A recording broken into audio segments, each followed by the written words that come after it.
"I'm afraid of what you're about to tell me, 'cause it probably won't work," Michelle blurted out, fully expecting to be disappointed by what I had to say.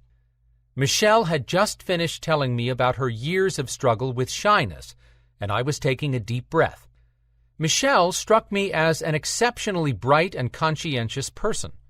She had read many books on overcoming shyness and tried therapy 4 times. She didn't want to be let down again. She'd recently received an MBA from a prestigious university and gotten a job as a consultant to large firms in the area. The main problem for Michelle was blushing. She believed it signaled to others that she wasn't competent and that they shouldn't trust what she had to say. The more she worried about blushing, the more she actually blushed in front of others. Her new job was an important career opportunity, and Michelle didn't want to blow it. I assured Michelle that she was right. Whatever I suggested wouldn't work.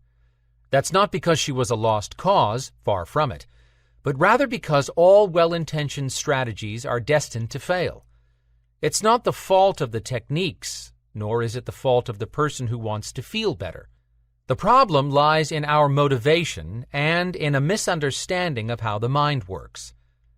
As Michelle knew only too well from her years of struggle, a lot of what we do to not feel bad is likely to make us feel worse. It's like that thought experiment. Try not to think about pink elephants, the kind that are very large and very pink. Once an idea is planted in our minds, it's strengthened every time we try not to think about it.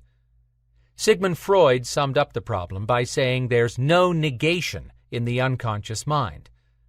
Similarly, whatever we throw at our distress to make it go away, relaxation techniques, blocking our thoughts, positive affirmations, will ultimately disappoint, and will have no choice but to set off to find another option to feel better. While we were discussing these matters, Michelle began to weep, gently.